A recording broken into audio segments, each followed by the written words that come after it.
Poker is unfair. Poker is a game where you can be the best player in the entire world. You can put hundreds, if not thousands of hours into studying the game, learning it, and if the cards don't go your way, you'll walk away from that table a loser. And on the flip side, poker is a game where you can be the worst player and you can still win. You can be a total doofus, or worse, a total jerk, and if the cards go your way, you can still walk away from that table a winner. It's a cruel game, one which hands out sickening moments like almost nothing else in the world. It is unjust and unkind. It's not like chess where the best player will inevitably win. The poker deck cannot be bribed or bought. It's going to do exactly what it's going to do when it's going to do it. And yet, these factors are exactly why poker is one of the most exciting and difficult games on the planet, consistently attracting brilliant and fascinating players to gather around its tables and battle over its cards. I believe that the long arc of poker bends towards a tendency to tell stories, and really interesting ones at that. The history of poker is full of triumphs and tales that are far more exciting than we could predict. This is one of those stories. In a room in Spring Hill, Tennessee, a young accountant sits down at his laptop. He opens it and immediately opens PokerStars, which is an online casino and poker room that he frequents. He's logging on tonight to buy his way into a small satellite tournament on the website. A satellite tournament is one where the grand prize for winning is not cash or money like it normally is, but instead it is a free seat or a free entry into a much bigger tournament with a much bigger prize. And he is aptly navigating his way through the field of players on PokerStars. After a few hours of playing, and of course, a few moments of luck, he finds himself the winner of this tournament. In result, he earns himself a free seat at the World Series of Poker main event later that year, which is going to be held in Las Vegas, Nevada. Now, it's almost too ridiculous to say, but this man's name is Chris Moneymaker. I'm telling you this now because if I revealed it any later in the story, it would be pretty much unbelievable just for the theater of it all. And so, armed with his free seat, Chris Moneymaker makes his way to the southwest of the US to play at the World Series of Poker. He was one of 839 entrants into this year's main event, and it was shaping up to be one of the biggest tournaments of 2003. Now, Moneymaker was entering into a field of players that was chock full of professional poker players, renowned poker personalities, and former world champions. He wasn't just playing against a bunch of Joe Schmoes from small town Tennessee, but instead he was going to be sitting across the table from people like Phil Ivey, Sammy Farha, and Johnny Chan. We'll come back to those names later. The World Series of Poker main event is a multi-day marathon that demands the utmost focus and attention from its players. If you can't play your best for 12 or more hours at a time, multiple days in a row, you're not going to succeed here. For many players, just making it past day one is an achievement in and of itself. And making it to, say, the top 10% of players in day 3 or 4, well, that is just a dream. And so, throughout that first day of the event, Moneymaker was on a very steep learning curve. Prior to this tournament, his main poker experience was online or small cash games with his friends. But now he's sitting in the same room as poker legends and needing to bet, call, raise, fold, along with the best of them. And live poker is a pretty different experience than online. With live poker, you look across the table and you can see the person betting against you. And so you need to be careful not to give anything away with your mannerisms, with your speech, anything like that. Moneymaker truly was an amateur to this level of play, but he didn't show it. Moneymaker had a pretty successful first day of the event. He avoided any truly tough spots, and by the end of it, he had bagged 60,000 chips, which is good to put him in 11th place overall at the end of day one. Throughout the second day, it was much of the same success, but Moneymaker did begin tangling with Johnny Chan, who is one of the most well-known poker personalities because of his appearance in the movie Rounders. Audrey Weston recounts that Moneymaker named Johnny Chan as one of his idols after seeing him play poker in the movie Rounders. He also admitted that Chan was one of only 3 poker players he had ever heard of. Everyone knew he was an amateur, so when Moneymaker took too long to decide his next move, Chan snidely reminded him that it was his turn. Chan beat him on day 2, but did not eliminate him from the tournament. Despite going toe-to-toe with the legendary professional, Moneymaker escaped not too worse for wear, and finished day 2 with another top quartile stack of chips. Now, only 111 players remained of the 839 who started the event. Day 3 is when the main event starts to get real. Every hand can be the difference between setting up for a deep run or getting knocked out with nothing.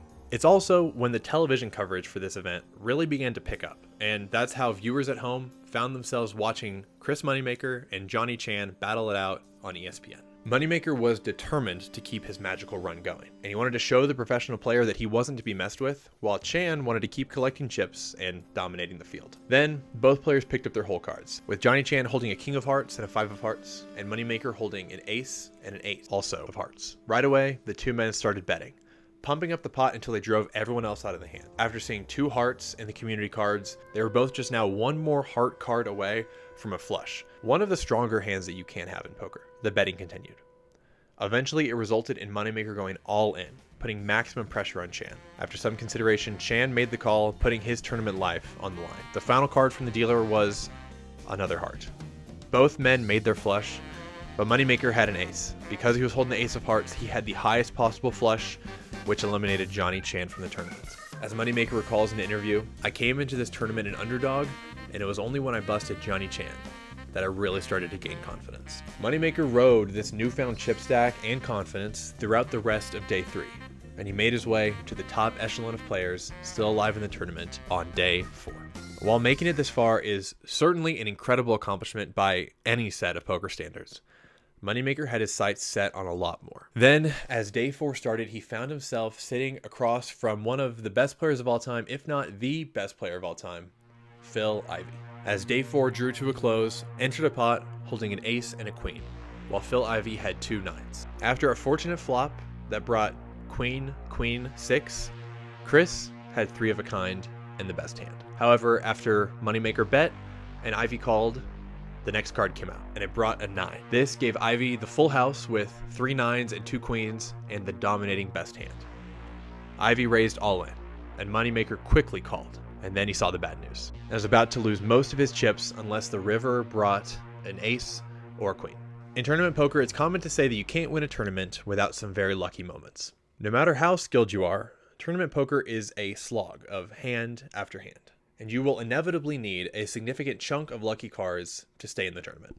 One online player notes that, "I think it's fair to say that every deep run in a tournament I've ever had involved an element of luck." Another writes that undoubtedly it will not be possible to win a major tournament of several hundred or thousands of people without good luck. While Moneymaker's luck came here. The river was an ace. Moneymaker just made a full house, 2 aces and 3 queens, beating Phil Ivey's lower full house. And just like that, one of the greatest players to sit at a poker table was walking away from the tournament with all of his chips pushed directly to the amateur from Spring Hill, Tennessee. The tournament's day 4 ended, and there was only 9 players left, and Chris Moneymaker held the chip lead going into the final table. Hand after hand, the field slowly but surely dwindled down, and then it was down to 2. In poker, when there was only 2 players at a table, the situation called heads up. And in this tournament, heads up will be played between Chris Moneymaker and Sammy Farha, who is another well-known and well-renowned poker professional. Moneymaker describes, "I knew that he wanted to make this go for as long as possible. As the more experienced player, you want to grind out the result and rely on that experience over the longer time frame. I knew, though, that Sam Farha wants to gamble only when he has the best hand. He doesn't want to be the guy that goes out to the amateur with a poor decision, so I knew that when I had him there, I could bluff in that spot." And so, a river card hit the table. Moneymaker held nothing. He had king high. Sammy Farha held a pair of 9s. Farha checked it to Moneymaker, who confidently went all in. A complete bluff. Farha immediately began thinking.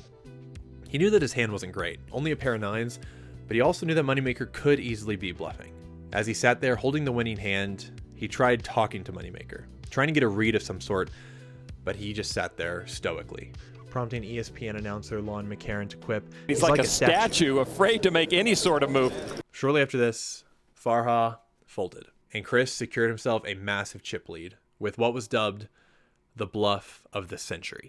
Chris Moneymaker bluffs Sam Farha out of a big stack of money. And considering this situation, I know we're early in the century, but that's the bluff of the century. Shortly after this, Moneymaker picked up 2 pair on the flop with a dominating stack over Farha. After Moneymaker bet, Sammy Farha responded by going all in, to which Moneymaker quickly called. Both men flipped over their hands, and Chris saw the good news. He was way ahead. As the final 2 cards were dealt out, Farha did not improve, and Moneymaker was crowned the newest world champion in a stunning turn of events. As the Tennessee amateur walked away with a $2.5 million grand prize, the entire world began to take notice. As news spread of how the accountant from a small town was able to conquer the poker professionals once seen as untouchable, and he earned himself millions in the process, folks around the world began to ask the question, why couldn't I do that? Why couldn't that be me? What's stopping me from quitting my day job and playing poker for a living? Why couldn't I be the next moneymaker? The former media director for the World Series of Poker quipped, "This is the sonic boom of poker.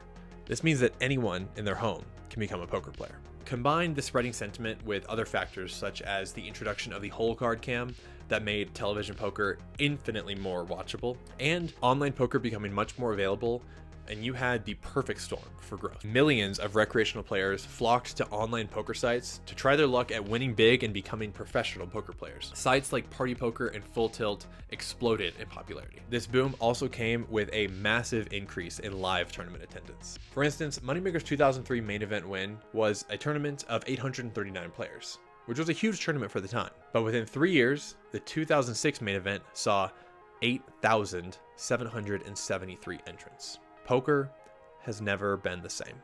This moment in poker history was so notable and so distinctive that it soon became known as the Moneymaker Effect. There's much more poker history to tell. From Black Friday to the birth of the poker YouTube vlog to the hundreds of iconic stories passed down by word of mouth from before televised poker was introduced. But perhaps none of these are as important to poker history as Chris Moneymaker's 2003 win.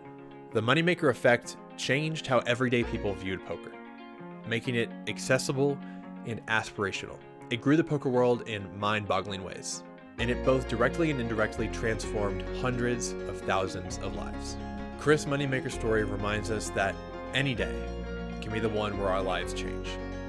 All you gotta do is keep taking shots, keep trying, and make the most of the cards you're dealt.